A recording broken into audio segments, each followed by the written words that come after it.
College के अंदर एक सही नेटवर्क आपकी कितनी जगहों पे मदद कर सकता है शायद आपको अंदाजा भी ना हो। अब ये नेटवर्क या तो आपके सीनियर्स के साथ हो सकता है, जूनियर्स के साथ हो, आपके बैचमेट्स के साथ, इवन प्रोफेसर्स के साथ, या फिर आपके हॉस्टल के सिक्योरिटी गार्ड वाले भैया के साथ, आपके एडमिनिस्ट्रेटिव डिपार्टमेंट में बैठे लोगों के साथ, या फिर आपके एल्यूमिनाइज भी हो गए। जहां कहीं भी आपको नेटवर्क बनाने का मौका मिल रहा है बिल्कुल बनाइए, लेकिन दिक्कत तब होती है अगर हमारा शाई नेचर हो, इंट्रोवर्ट नेचर हो, किसी के साथ घुलने मिलने में अगर कतराते हैं, तब तो भैया हमारे लिए नेटवर्क बनाना, किसी भी रैंडम इनके साथ इंसान के साथ जान पहचान बनाना, जिसके साथ खासकर हम डे टू डे बेसिस पर मिल भी नहीं रहे हों, वहां पर हमारे लिए बहुत दिक्कत होती है। सो हाय, दिस इज प्रभात रंजन, स्वागत करता हूं मेरे आज के इस नई यूट्यूब वीडियो में, जिसमें सबसे पहले तो हम अपने नेटवर्क्स के इंपॉर्टेंस समझेंगे, अलग अलग नेटवर्क के हमारे पास क्या इंपॉर्टेंस हो सकते हैं, और उसके बाद भैया एक शाई नेचर, एक इंट्रोवर्ट नेचर होते हुए भी हम कैसे एक बढ़िया नेटवर्क बना सकते हैं। तो सबसे पहले अगर समझिए, अगर सीनियर्स के साथ नेटवर्क बनाते हो तो सीनियर्स आपको कॉलेज के इनसाइडर्स प्रोवाइड कर सकते हैं, चाहे इंटर्नशिप्स को लेकर, जॉब को लेकर, आपको अगर चाहिए भैया कुछ भी किसी प्रोफेसर के बारे में जानना, कुछ भी कॉलेज का इनसाइडर चाहिए हो, आपसे 1 साल 2 साल 3 साल, जो जितने भी साल बड़े सीनियर है उतने साल ज्यादा आपको एक्सपीरियंसेस देखने को मिलेंगे उनके। जूनियर्स के साथ अगर आप नेटवर्किंग करते हो तो अगर आपके पास कभी कुछ काम हो और काम करने के लिए समय ना हो, आप इन्हें अपना काम दे सकते हो। और ये जूनियर सीनियर, इसे हम गिव एंड टेक रिलेशन कहते हैं। जैसे आप जब सीनियर से हेल्प लेने जाते हो तो देखो, आप जूनियर्स को काम दे रहे हो, तो ठीक उसी प्रकार सीनियर्स भी, सीनियर्स के लिए आप जूनियर हुए, सीनियर आपको काम दे सकते हैं, क्योंकि आप एज ए जूनियर सीनियर्स की हेल्प भी ले रहे हो। तो एक साइकिल है, ठीक है। जूनियर से सीनियर्स, जूनियर से काम निकलवाता है और जूनियर सीनियर्स की हेल्प लेते हैं। तो इस तरीके से सीनियर और जूनियर बॉन्ड चलता है। इनसे नेटवर्क बनाने का फायदा। बैचमेट्स के साथ अगर बनाते हो तो कुछ भी क्लोज प्रोजेक्ट के ऊपर काम कर रहे हैं, कुछ भी कॉलेज के अंदर कुछ स्कॉलरशिप आया है भैया हमारे लिए, कुछ भी चीजें चल रही हैं जो हम सबसे लेटेस्ट नोटिफिकेशंस वगैरह हो गए, या जिनके साथ भैया हमें पूरे भी 3-4 साल कॉलेज के अंदर काम करना है, यही सारे लोग तो हैं। तो इनमें से कब किसकी जरूरत पड़ जाए आपको पता नहीं। प्रोफेसर्स के बारे में बात कर ले तो कई सारे प्रोफेसर्स के पास कुछ रिसर्च होते हैं, प्रोजेक्ट्स होते हैं। तो अगर आपको इन सभी चीज़ों के ऊपर काम करना है तो सही बॉन्डिंग हो, आपको हेल्प मिल सकती है। किसी प्रोजेक्ट के ऊपर कुछ गाइडेंस चाहिए, हेल्प चाहिए, तो चाहे प्रोफेसर कितने भी बिजी हो, आपको हेल्प मिल सकती है। इनफैक्ट अगर कुछ इंसाइडर्स चाहिए तो अगर एक प्रोफेसर के साथ सही रिलेशन है, आपका सही बातचीत है, तो अगर किसी एग्जाम में उतने बढ़िया नंबर नहीं आ रहे एंड प्रोफेसर को लगता है कि स्टूडेंट सिंसियर है, तो आपको वहां भी थोड़ा एक, कह सकते हो, एक बेनिफिट देखने को मिल सकता है। ठीक है। बाकी प्रोफेसर्स अपने एंड से जितना कुछ थोड़ा बहुत फेवर से ज्यादा अगर मैं कहूं तो आपको प्रोफेसर से अगर कभी कुछ काम पड़ता है, जरूरत पड़ता है, वो चीजें आप निकलवा सकते हो। हालांकि प्रोफेसर से ज्यादा बॉन्डिंग नहीं होती, लेकिन प्रोफेसर से आप बातचीत, जान पहचान रख सकते हो। कभी भी कुछ प्रोफेसर से काम हो तो आप उनके पास रीच आउट कर सकते हो। उस हिसाब से प्रोफेसर से हमें बॉन्डिंग रखनी है। नेक्स्ट अगर आप बात कर लो, सिक्योरिटी गार्ड वाले भैया के हमने बारे में बात किया, तो कई बार होता है हॉस्टल का इन टाइम और आउट टाइम बहुत लेट होता है। चलो अगर वो कभी पार हो गया तो अगर उनके साथ बातचीत है तो वो चीज़ें चल जाती हैं। ठीक है। तो ये आपका हॉस्टल एक घर जैसा होता है, तो कुछ भी अगर दिक्कतें हो रही हैं, थोड़ा बहुत ऐसा रेस्ट्रिक्शन इशू है, तो वो चीज़ें चल जाती है अगर इनके साथ आपका जान पहचान थोड़ा, मतलब ये सिर्फ हॉस्टल गार्ड वाले भैया के साथ नहीं, आपके जितने भी ऐसे छोटे बड़े सर्विस पे आपके लिए जो हमेशा तत्पर हैं, काम करते हैं आपके लिए, उनके साथ एक फ्रेंडली नेचर मेंटेन करना एक अच्छे जेस्चर को शो करता है, अच्छे नेचर को शो करता है कि आप किसी को उस नजरों से नहीं देखते, जो जिस रिस्पेक्ट के काबिल है आप उन्हें वो रिस्पेक्ट देते हो। क्योंकि हर कोई बस अपना काम कर रहा है, अपने लाइफ में इज्जत की रोटी कमा रहा है, उसके लिए हम किसी एक अलग नजर से उन्हें नहीं देख सकते। ठीक है। तो हर कोई एक मेहनत की रोटी खा रहा है, तो ये उनके लिए है जो एक गलत नजर से किसी को भी देखते, भैया ये तो बस ऐसा सा काम कर रहा है, ये हम इनसे कैसे बात कर ले, तो ये उनके लिए मैं कह रहा हूं। ये नेटवर्किंग के हिसाब से नहीं कह रहा हूं। ऑब्वियसली ये सारे लोग भी आपको कभी ना कभी किसी ना किसी समय पे काम आएंगे। एक अच्छा, जब आप इन्हें सही तरीके से ग्रीट करते हो, ये भी आपको अच्छे तरीके से बात करेंगे आपसे। तो ये गिव एंड टेक रिलेशन, कई बार एज ए ह्यूमन भी हमें ये सारी चीजें करनी चाहिए। ठीक है। बाकी अगर आप बात कर लो, आपके एल्यूमिनाई हो गए, तो एल्यूमिनाई आपकी किस तरीके से मदद कर सकते हैं। कभी आपके एल्यूमिनाई किसी कंपनी के अंदर हो तो उस कंपनी के अंदर अगर आपको रेफरल चाहिए तो रेफरल दिलाने में मदद कर सकते हैं। अगर कभी आपको चाहिए भैया कि जिस डोमेन के अंदर है हमें भी उस डोमेन में जॉब चाहिए, तो पहले स्किल सेट्स वगैरह चाहिए, क्या इंडस्ट्री के अंदर चल रहा है, वो आपको गाइडेंस मिल सकती है। अगर आप कोई एडमिनिस्ट्रेटिव डिपार्टमेंट के अंदर बैठे हुए हैं, कुछ पेपर वर्क आपका जल्दी अगर आपको करवाना हो, उन सभी चीज़ों में मदद मिल सकती है। तो कैसे नेटवर्किंग करे, कैसे एक शाई नेचर होने के बावजूद भी। क्योंकि देखो जो एक्सट्रोवर्ट है वो तो किसी से भी कभी भी बात कर लेंगे, हाय हेलो हो गया, ठीक है। बट शाई नेचर सबसे पहले तो दूर करना जरूरी है। शाई नेचर का मतलब क्या है कि हम किसी से बात नहीं कर पा रहे। इंट्रोवर्ट नहीं कह रहा हूं, शाई नेचर कह रहा हूं। शाई और इंट्रोवर्ट होना दोनों में बहुत अंतर है। इंट्रोवर्ट मतलब जो खुद का एक अलोन टाइम, खुद का स्पेस, पर्सनल स्पेस बहुत पसंद करते हैं। लेकिन ऐसा नहीं है कि इंट्रोवर्ट मतलब किसी दूसरे से बात नहीं कर सकते, बिल्कुल बात कर सकते हैं। लेकिन बहुत से लोग होते हैं जो पसंद नहीं करते एक क्राउड के बीच बैठना, उन्हें अपना पर्सनल स्पेस पसंद है।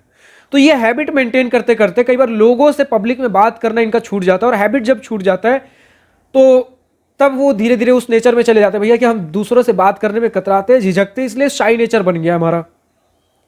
तो इसलिए हम कई बार कहते हैं कि कुछ इंट्रोवर्ट्स के या फिर मैक्सिमम इंट्रोवर्ट्स के शाई नेचर होते हैं। लेकिन अगर थोड़ा प्रैक्टिस कर लो तो शाई नेचर को ओवरकम कर सकते हो। नेचर भले ही आपका इंट्रोवर्ट वाला है, आप अपना पर्सनल स्पेस पसंद करते हो, लेकिन आप कॉन्फिडेंस फिर भी फाइंड करोगे अगर आप किसी अनजान व्यक्ति से या फिर किसी भी कितने भी बड़े पब्लिक को अगर आप एड्रेस कर रहे हो, कॉन्फिडेंटली आप एड्रेस कर सकते हो, बस एक शाई नेचर को ओवरकम करके। और इसके लिए कुछ इनबॉर्न टैलेंट होने की जरूरत नहीं है, ठीक है। उसके लिए जस्ट हमें कुछ प्रैक्टिस की जरूरत है, जस्ट कुछ एक्शंस लेने की जरूरत है। सीनियर्स के साथ बॉन्डिंग कैसे बनाना है भैया? सीनियर्स के साथ नेटवर्क बनाने के लिए जस्ट हमें अगर कुछ क्लब्स वगैरह हो गए तो क्लब्स के थ्रू आप ज्वाइन करके, अगर कुछ काम दे रहे हो तो आप उनके काम कर रहे हो, उनके नजर में आ सकते हो। तो काम करते करते हम एक प्रोफेशनल बॉन्डिंग बनाते हैं। और प्रोफेशनल बॉन्डिंग के बाद कई बार आप उनके साथ भी बैठ रहे होगे तो पर्सनल टॉक्स भी होंगे, धीरे धीरे उनके साथ फ्रेंड जोन में आके एक काफी क्लोज नेटवर्क में भी आ सकते हो। बाकी कई बार हम सीनियर्स के पास किसी काम से, किसी हेल्प के थ्रू हम चले गए कि भैया, मतलब भैया दीदी जो भी आपके कॉलेज में चलता है, फिर सर मैम जो भी आपके कॉलेज में चल रहा हो, मुझे इनके थ्रू पता चला आपके बारे में कि आप इस डोमेन में अच्छा नॉलेज रखते हो, मुझे इसके बारे में हेल्प चाहिए था, आप मेरी हेल्प कर सकते हो कि नहीं। तो इस तरीके से फिर उनके रेगुलर टच में रहना चालू कर सकते हो। जूनियर्स के बारे में बात कर लें तो जूनियर्स को यूजुअली आप काम देते हो, जूनियर्स को हेल्प के लिए तो रीच आउट नहीं करोगे कि आप मेरा हेल्प कर दो, ठीक है। कोई भी सीनियर, अगर एक जूनियर एक सीनियर के पास हेल्प के लिए जाता है तो कोई भी बड़ा व्यक्ति हेल्प करने के लिए रेडी होता है किसी भी छोटे की। और बदले में सीनियर का भी एक फेवर होता है। कॉलेज के अंदर कल्चर है कि अगर सीनियर हेल्प कर रहा है तो सीनियर अपना कुछ टास्क जूनियर को दे सकता है, क्योंकि सीनियर के पास जैसे जैसे आप अपर ईयर्स में जाते हो आपके पास काम करने के लिए बहुत कुछ होता है, और कुछ अननेसेसरी काम या फिर एक ऐसे रिपीटेटिव टास्क जो आप अपने जूनियर्स को देकर करवा सकते हो। तो ठीक उसी तरीके से आप जूनियर्स के साथ उस प्रकार की बॉन्डिंग मेंटेन कर सकते हो। नेक्स्ट, अगर आप चलते हो अपने, और देखो यूजुअली जूनियर्स सीनियर जूनियर के पास यूजुअली नहीं जाते, जूनियर सीनियर्स के पास आते हैं और धीरे धीरे वो बॉन्डिंग बन जाती है। कुछ क्लब वगैरह के थ्रू हो तो ऑटोमेटिकली वो बॉन्डिंग बननी चालू हो जाती है, ठीक है। बाकी अगर हम बात कर लें, अगर हमें प्रोफेसर्स के साथ बॉन्डिंग रखना है तो आप फ्रंट बेंच में बैठना चालू कर सकते हो, क्वेश्चंस पूछ सकते हो, कई बार डाउट्स पूछने के लिए इनके कैबिन्स में जा सकते हो, प्रोफेसर्स के कैबिन में, ठीक है। वहां से आप प्रोफेसर्स आपको जानना पहचानना चालू कर देंगे। फिर आपके रेगुलर कन्वर्सेशन मतलब क्या है, यहाँ पर हाय हेलो चाय पे गपशप ये चीजें नहीं करनी है, प्रोफेशनल रिलेशन ही प्रोफेसर्स के साथ मेंटेन रखना है। इसके बाद अगर हम बात करें बाकी प्रोफेसर और स्टूडेंट के बीच का रिलेशन है, जिस तरीके से मेंटेन करना चाहें, जितना कैजुअल मेंटेन करना चाहे आपके, वो चीजें आपके लिए हैं। बाकी बेहतर यही है कि जितना प्रोफेशनल भी अगर आपका रिलेशन हो तो कोई दिक्कत वाली बात नहीं है। नेक्स्ट, अगर आपको भैया सिक्योरिटी गार्ड वाले भैया के साथ भी अगर बढ़िया नेटवर्क रखना है तो यहां पर देखो यार, सबसे बड़ी दिक्कत जैसे मैंने कहा कि बहुत सारे लोग ऐसे होते हैं जो सोचते हैं कि ये तो सिक्योरिटी गार्ड हैं, ये तो बस झाड़ू पोछा करते हैं, इनके साथ मैं कैसे बात कर लूं। तो इनमें सबसे बड़ी दिक्कत यही है भैया कि इन्हें रिस्पेक्ट की इनके पास कमी होती है। कई सारे लोग इन्हें रिस्पेक्ट नहीं करते, लेकिन एक अच्छा नेचर, एक सही एक नेचर, एक ह्यूमैनिटी के हिसाब से बात कर लो ना, कोई काम छोटा बड़ा नहीं होता। सारे लोग अपनी ड्यूटीज परफॉर्म कर रहे हैं, क्योंकि उनके बिना, उस सर्विस के बिना भी आपके खुद के काम अधूरे हैं, ठीक है। तो अगर आप खुद रिस्पेक्टेड फील करना चाहते हो तो सामने वाले को भी तो देखो कि सामने वाला भी, आप सामने वाले को रिस्पेक्ट कर रहे हो कि नहीं। अगर चलो ठीक है, आप किसी को खुद से छोटा मानते हो, इसका मतलब कि आप रिस्पेक्ट नहीं करोगे। सपोज करो आपसे कोई सीनियर पर्सन, आप क्या चाहते हो, कोई सीनियर पर्सन हमसे बदतमीजी से बात करे, आपको अच्छा लगेगा, बिल्कुल अच्छा लगेगा अगर कोई सीनियर पर्सन आपसे रिस्पेक्ट से बात करता है। तो उसी प्रकार कुछ भी रियलिटी कह लो, बहुत कम लोग हैं, भले इनकी बेइज्जती ना करे, लेकिन बहुत सारे लोग इनसे बात भी नहीं करते, जस्ट इन्हें इग्नोर करके चले जाते हैं। आप एक नॉर्मल ग्रीटिंग भी दे सकते हो, गुड मॉर्निंग, हाय हेलो भैया कैसे हो, कैसा चल रहा है दिन, इतना भी अगर पूछ लो ना, इनका दिन बन जाता है। और अगर कोई इन्हें स्पेशल फील करा दे तो ये भी उनसे काफी अच्छे तरीके से बिहेव पेश आते हैं। बस एक नॉर्मल छोटी सी ग्रीटिंग भी इनके लिए काफी है। बाकी आपके ऊपर, आप कितना एक बढ़िया एक ह्यूमन नेचर हो, कितने रिस्पेक्टेड तौर पे आप हर किसी को ट्रीट करते हो, सिर्फ अपने से सीनियर कोई नहीं, अपने बराबर के लोगों को भी, अपने से जिन्हें आप नीचे समझते हो ऐसे नीचे कोई नहीं है, और मैं कहूंगा कि ज्यादा ऊपर भी कोई नहीं होता, हर किसी को अपने बराबर समझो। क्योंकि अगर किसी को बहुत ज्यादा ऊपर समझते हो तो आपको कोई भी दबाकर कुचलकर चला जा सकता है। तो किसी को अगर खुद से ऊपर समझना भी है तभी तक जितना जरूरी है। अगर आपको लग रहा है कोई मेरा एडवांटेज लेने की कोशिश कर रहा है, देन आपको अपने उस जोन में आना पड़ेगा कि हर कोई मुझसे ज्यादा ऊपर नहीं है, ठीक है, किसी ओहदे में ऊपर हो सकता है लेकिन कोई मेरा यूज नहीं कर सकता। मैं उस नेटवर्क को तोड़ सकता हूं, ठीक है, मतलब उनसे दूर हो सकता हूं, उनका रिप्लाई ना करूं, जो भी करूं, लेकिन ये एग्रेसिव नेचर हुआ। चीजों को कितने कामली आपको डील करना है। देखो हर बार ऐसा नहीं होता ना कि मतलब अगर आप कोई पसंद नहीं आ रहा, कोई आपका एडवांटेज उठाने की कोशिश कर रहा है तो आप पहली बार में नेटवर्क तोड़ दो, उनसे झगड़ा मोल ले लो, नहीं। कई बार चीजें बात करके भी सुलझ जाती है, सुलझाई जा सकती है, जस्ट ड्यू टू मिसअंडरस्टैंडिंग। हो सकता है उन्हें लग रहा हो कि वो कम काम दे रहे हैं या फिर ठीक है उन्हें ध्यान में नहीं रहा और ज्यादा काम दे दिए, और आपको लग रहा है भैया कि आप हो सकता है अपने लाइफ में भी बहुत बिजी हो और इस थोड़े बहुत काम को भी आप शायद ज्यादा समझने लग जाओ। तो कई बार मिसअंडरस्टैंडिंग की वजह से भी, देखो हर कोई इंसान इस दुनिया में बहुत रेयरली कोई लोग मिलेंगे जो शायद एक गलत नेचर, एक नेगेटिव नेचर का हो, आपका फायदा उठाने की कोशिश करे, डिसरेस्पेक्ट से बात करने की कोशिश करे। मैक्सिमम लोग या तो न्यूट्रल नेचर नहीं तो अच्छे नेचर की होते हैं। चीजें मिसअंडरस्टैंडिंग की वजह से गड़बड़ हो जाती है। तो पहले मैं बोलूंगा एक सही कम्युनिकेशन होना जरूरी है। अगर कुछ दिक्कत हो रही है, आपको लग रहा है, तो बैठ के बातचीत करके भी चीजें सुलझाई जा सकती हैं। लेकिन फिर अगर आपको लग रहा है भैया रिपीटेटिव ये चीजें हो रही हैं, देन आप फर्दर एक्शंस ले सकते हो, ठीक है। तो नेटवर्किंग के लिए यही हो गया, जैसे हमने बात कर लिया कि आपके सिक्योरिटी गार्ड वाले भैया भी हो गए, या फिर जब हम बात करते हैं आपके एडमिनिस्ट्रेटिव डिपार्टमेंट वाले लोग भी, तो कभी आप पेपर वर्क के हिसाब से कभी इनके पास गए तो इनके पास नॉर्मल हाय हेलो कर लिए, क्योंकि बहुत सारे लोग बस ऑफिस वर्क से जाते हैं। इनके जो स्टूडेंट्स, कॉलेज स्टूडेंट्स हो गए, बस जाते हैं और अपना काम करवा के निकल आते हैं। देखो यार, कभी भी अगर आप किसी सरकारी ऑफिस में भी जाते हो, कहीं भी जाते हो, तो ट्राई करो कि थोड़ा एक पर्सनल रिलेशन भी बनाए, ताकि अगर हमारा कुछ पेपर वर्क कभी हो तो चीजें हमारी जल्दी हो सके। नॉर्मल हाय हेलो पूछ लिया, मतलब अब डिपेंड करता है ना कि आपसे कितने बड़े हैं। किसी एक सरकारी ऑफिस में जाते हो, आप खुद भी एक मान लेते हैं कुछ एक बड़े एज के हो, 25-26 साल के हो, सामने वाले 25-26 साल का है, हाय हेलो कैसा काम चल रहा है, ये सारी चीजें वो डिपेंड करता है किस माहौल में हो, कैसे लोगों के साथ बैठे हो। यहां पर बहुत एक ब्रॉड स्पेक्ट्रम होगा किसके साथ किस तरीके से बात करना है, ठीक है। बाकी अगर एक कॉलेज के अंदर हो, अगर आप एक जूनियर हो और एक सीनियर पर्सन से बात कर रहे हो, देन यहां पर भी डायरेक्टली आप हर किसी से सेम तरीके से नहीं बात कर सकते। अब कोई लोग होते हैं अपने काम से फ्रस्ट्रेटेड होते हैं, कोई जस्ट चिल बैठे, तो माहौल के हिसाब से हमें बात करना होता है। नॉर्मल हाय हेलो से हमें चालू करना है, हेलो सर, गुड मॉर्निंग के साथ आप चालू कर सकते हो।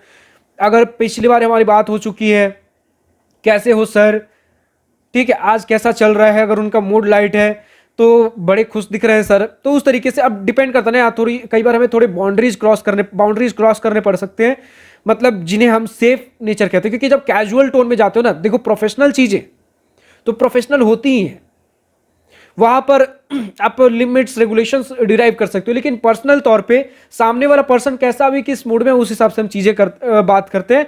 हो सकता है अभी मैं जो बताऊं, आप किसी एक ऐसे पर्सन के साथ वो चीज यूज कर दो जो कि उस पर्सन के साथ सूटेबल नहीं हो, आपका एज गैप बहुत ज्यादा हो, फ्रस्ट्रेटेड हो अभी इस समय पे, बहुत चीजें हो सकती है, उनका नेचर वैसा ना हो, तो आपको खुद बात करते करते चीजें समझ में आएंगी। प्रोफेशनल चीजों से लेकर ही हम धीरे धीरे पर्सनल की तरफ शिफ्ट होते हैं। डायरेक्टली आपको किसी से पर्सनल बात करना नहीं है, जब तक आप खुद इस चीज को लेकर हैबिट में ना हो कि भैया किसको किस तरीके से पर्सनली हम directly one on one approach कर सकते हैं, ठीक है। तो इस तरीके से हम बात रहा है एलुमनाई की। तो एलुमनाई के लिए सबसे पहले भैया अगर हम लिंक्डइन वगैरह के थ्रू अप्रोच करें तो प्रोफेशनली ही हम अप्रोच करते हैं। किस तरीके से, आप जस्ट बता सकते हो कि मैं इस कॉलेज का, ऑब्वियसली मैं आपके कॉलेज का हूं, इस ईयर में हूं, इस ब्रांच के अंदर हूं, आप इस डोमेन के अंदर काम कर रहे हो, मुझे काफी इंटरेस्टिंग फील्ड लगा, मैं भी इस फील्ड में अभी कुछ काम कर रहा हूं, चीजें सीख रहा हूं, समझ रहा हूं कि आप मुझे गाइड कर सकते हो इस डोमेन में, ठीक है, मैं बस आपके साथ टच में रहना चाहता हूँ। बस इस तरीके से आप एक पर्सनलाइज लिंक्डइन पे कनेक्शन इनविटेशन भेजते हो। ठीक है, चीजें इस तरीके से भी चालू हो सकती हैं। धीरे धीरे प्रोफेशनल हम बात करते हैं।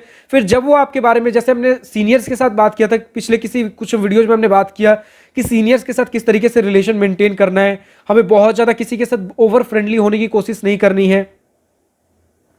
धीरे धीरे पहले उनके बारे में हम जानेंगे, फिर उसके बाद हम उनसे हेल्प लेने की कोशिश करेंगे, फिर हम अपने बारे में चीज़ें शेयर करेंगे, फिर उसके बाद हम अपने बारे में ओपिनियन मांग सकते हो। कभी सामने वाले के ऊपर बिना पूछे ओपिनियन नहीं देना है। फिर धीरे धीरे जैसे कैजुअल टॉक्स होते हैं, अगर आपके वो पर्सनल जोन में आ चुके हैं आप बात कर सकते हो, लेकिन हमेशा याद रखिए कोई भी कितने भी पर्सनल जोन में आ जाए, याद रखिए कि आप 1-on-1 अभी भी कनेक्ट नहीं हुए हो और अभी भी आपके काफ़ी वो सीनियर हैं एज में भी, कॉलेज के हिसाब से भी, और जॉब लाइफ में कितने साल से हैं आप एक्सपीरियंस वाइज भी, तो हमेशा वो रिस्पेक्ट वाला माहौल जरूर मेंटेन करके रखें। तो इस तरीके से नेटवर्क आप बना सकते हो। नेटवर्क का फायदा क्या है, नेटवर्किंग करना कैसे है, तो बेसिक जैसे हमने बात किया कि जितने भी आप चाहे इंट्रोवर्ट हो, ठीक है, आप नॉर्मल एक हाय हेलो के साथ भी डिस्कशन चालू कर सकते हो। छोटे छोटे स्टेप्स लेना है, जैसे अगर सीनियर्स वगैरह के साथ ही बनाना है तो किसी कॉलेज क्लब को ज्वाइन कर सकते हो। हर बार आप अगर सीनियर्स के साथ नहीं भी जा रहे हो, सीनियर्स आपको कुछ टास्क दे सकते हैं, टास्क करते हो, उनके नज़र में आओगे, नॉर्मल कैजुअल टॉक्स के साथ चीज़ें चालू हो सकती हैं। हर बार ट्राई करो कि एक नए पर्सन के साथ हम बात करें। मेस के अंदर बैठ के खाना खा रहे हो तो आप मेस में यूजुअली कई बार आपको कुछ नए लोग मिलेंगे, उनके बारे में आप बात करने की कोशिश करो। नॉर्मल हाय हेलो, कहाँ से हो, इस तरीके से चीज़ें। तो कॉलेज के अंदर अनजान लोगों से हम बात करते हैं। फिर उस शहर के बारे में हम थोड़ा बात करेंगे, आपके बारे में थोड़ा हम बात करेंगे। इस तरीके से हम बात चालू करते हैं। या फिर क्लासरूम के अंदर ही बैठे हुए हर किसी से बातचीत हुई नहीं होगी। अगर कभी किसी दिन लेट से क्लासरूम में पहुंचे तो बहुत सारे सीट्स भर चुके होंगे, तो कोई जो बेंच खाली है उसके ऊपर हम जाकर बैठ गए, वहां हम किसी से बात कर रहे हैं। ठीक है, तो इस तरीके से चीजें चलती हैं। बाकी अगर कुछ व्हाट्सएप ग्रुप है, डिस्कॉर्ड का कुछ ग्रुप है, टेलीग्राम ग्रुप है, मतलब आपका अपना क्लोज ग्रुप, कुछ उस तरीके के आपके कॉलेज क्लब्स वगैरह का कुछ ग्रुप है, आपका बैचमेट्स का कुछ ग्रुप है, वहां आप एक्टिव रह सकते हो। लेकिन वहां देखिए आप अपना इमेज कैसे सेट कर रहे हो। अननेसेसरी टॉक्स में बहुत ज्यादा हमें नहीं रहना है, लेकिन जब कैजुअल माहौल चल रहा है, जब सारे लोग इन्वॉल्व है, जहां सारे लोग इन्वॉल्व है वहां पे आप इन्वॉल्व रह सकते हो, ताकि इन्वॉल्वमेंट आपकी लोग फील कर सके। अब कुछ ऐसा टॉक चल रहा है जिसे सब इग्नोर कर रहे हैं, आप उसमें कूदने की कोशिश कर रहे हो, तो जब जिसे सारे लोग इग्नोर कर रहे हैं उसमें कूदोगे तो आप भी इग्नोर हो सकते हो। तो इमेज सही बनाने की कोशिश करिए पहले, ठीक है। और ये ऑकवर्ड नेचर में हमें नहीं जाना है, इसके लिए भी हमने ऑलरेडी एक वीडियो कवर किया है, एक वीडियो जाकर चेकआउट कर सकते हो कि ऑकवर्ड होने से हम कैसे बचे कॉलेज के अंदर, ठीक है। बाकी कॉलेज इवेंट्स अटेंड करिए, सिर्फ फन के लिए नहीं, आप ऑर्गेनाइजिंग कमेटी के मेंबर बन सकते हो। बहुत सारे लोगों से यहाँ पर आपको कई बार कैजुअल, अगर कुछ इवेंट चल रहा है तो वहां पर कैजुअली भी आप लोगों से मिल सकते हो। टेक्निकल कुछ कॉन्टेस्ट चल रहा है, वहां पर टेक्निकली भी आप कुछ बातें कर सकते हो। तो डिपेंड करता है, इवेंट में थोड़ा एक घुला मिला सा माहौल होता है, तो आपको नए नए लोगों से मिलने का मौका मिलता है। इनफैक्ट आपके कुछ बड़े इवेंट्स होंगे कॉलेज के अंदर, जहां आप दूसरे कॉलेज के लोगों को इन्वाइट करते हो, तो जब थोड़ा सा हैबिट आपका बन चुका है कि आप नए नए लोगों से इंटरेक्ट करना चालू कर चुके हो, तो उस इवेंट में आप दूसरे कॉलेज के आए हुए लोगों से भी इंटरेक्ट कर सकते हो। और कभी भी सीनियर से हमें हेल्प लेने में कतराना नहीं है, ठीक है, क्योंकि हेल्प लेने का नेचर आपकी वीकनेस शो नहीं करता कि आपको कुछ नहीं आता, आप कमजोर हो, हमेशा दूसरे के ऊपर डिपेंडेंट रहते हो। ये आपका हम्बल नेचर शो करता है कि जब आपको जरूरत पड़ती है आप किसी के पास भी जरूरत के हिसाब से हेल्प लेने पहुंच सकते हो। क्योंकि देखो दुनिया में हर किसी को हर कुछ नहीं पता, या तो आप गूगल से, यूट्यूब से किसी के ऊपर डिपेंडेंट होकर सीख ही रहे हो ना। तो जिस तरीके से गूगल यूट्यूब पे डिपेंडेंट है, आप किसी सीनियर के ऊपर भी डिपेंडेंट रह के सीख सकते हो। ये नहीं करना कि हर काम के लिए सर ये कैसे होगा, वो कैसे होगा, ये भी कर दीजिए, वो भी कर दीजिए। धीरे धीरे पूछिए और समझिए और सीखिए और खुद करिए, ठीक है। तो सीनियर को भी लगेगा हाँ यार कि मैं इसकी हेल्प करता हूं, तो ये मेरी बात को वैल्यू देता है और मेरे मार्गदर्शन पे चलता है और चीजें इसके लिए सही तरीके से चल रही हैं, तो ये आपको और हेल्प करेंगे और उन्हें भी अच्छा लगेगा कि मैंने किसी का हेल्प किया। पहले तो किसी ने मुझे इतना वैल्यूएबल समझा कि मैं किसी का हेल्प कर सकूं, मुझे किसी जूनियर ने इस लायक समझा, उसके बाद मैंने जिसका हेल्प की उसने मेरी बातों को वैल्यू दिया और उस पाथ को फॉलो किया और फाइनली उसकी मदद हुई। तो किसी भी सीनियर को अच्छा लगता है। तो इन सभी चीज़ों में हमें कतराना नहीं है। बाकी अगर फ़ायदे जानना हो तो हमने पहले फ़ायदे डिस्कस कर लिए, इनसाइडर्स चाहिए, कुछ काम निकलवाना हो, जॉब रेफरल्स चाहिए, ये सारी चीज़ें तो होती ही होती भैया। लेकिन ध्यान रखिए, जैसा हमने अपने ऑकवर्ड वाले भी एक वीडियो में बात किया था कि किसी भी कनेक्शन नेटवर्क में आने के लिए, इनफैक्ट अगर फ्रेंडशिप भी बनाना चाहते हो, किसी रिलेशनशिप में भी आना चाहते हो, तो ओवर इंप्रेस करने के लिए ओवर मत करिए, कभी किसी चीज में ओवर एफर्ट मत लगाइए, ठीक है। धीरे गति के साथ चीजों को चलने दीजिए। वापस से वही एग्जांपल, खाना बनाना हो तो हमें पता है कि धीरे धीरे ही चीजें खाने पकती हैं, तभी उसमें टेस्ट आता है। अगर तेज आंच पे खाना पकाओगे तो खाना जल जाएगा, जल्दीबाजी करोगे काम गड़बड़ हो जाएगा। तो यही सारी कुछ चीजें फिलहाल आज की इस वीडियो में इतना ही। बाकी इंट्रोवर्ट्स को लेकर, शाई नेचर को लेकर, आपके कॉन्फिडेंस को लेकर बहुत से वीडियोज हम अपलोड कर चुके हैं और बहुत से वीडियोज और अपलोड करने वाले हैं। आप कमेंट सेक्शन में लिखकर बताइए नेक्स्ट वीडियो और किस पर्टिकुलर टॉपिक के ऊपर चाहिए। लेकिन अगर अभी भी इंजीनियरिंग कॉलेज एडमिशन सिलेक्शन में दिक्कत हो रहा हो, कॉलेज के अंदर चले गए हो, college life, research projects, job, internship, placements, career guidance related चीजों में हेल्प चाहिए, या फिर आप IIT JEE प्रिपरेशन को लेकर हेल्प चाहते हो, स्कूल के अंदर हो, स्टूडेंट लाइफ रिलेटेड चीजें जाननी हो, अगर मुझसे गूगल मीट वीडियो कॉल पर बैठकर 1-on-1 चीजें डिस्कस करना हो, जानना हो, समझना हो, पूछना हो, तो दिवास्त्रा स्टूडेंट काउंसलिंग के लिए रजिस्टर कर सकते हो, जिसे मैं ही गाइड करता हूं। लिंक नीचे डिस्क्रिप्शन में दिया गया है, क्लिक करिए, वेबसाइट पे जाइए, रजिस्टर करिए। फिलहाल आज की इस वीडियो में इतना ही। अगर वीडियो पसंद आया तो लाइक, शेयर, दिल खोल करिएगा, और अगर कुछ दिल की बातें, कुछ मन की बातें लिखकर बतानी हो या पूछनी हो तो कमेंट सेक्शन आप ही के लिए तो है। Thank you for watching this video. Good bye, nice day, wish you all the best for future, enjoy journey.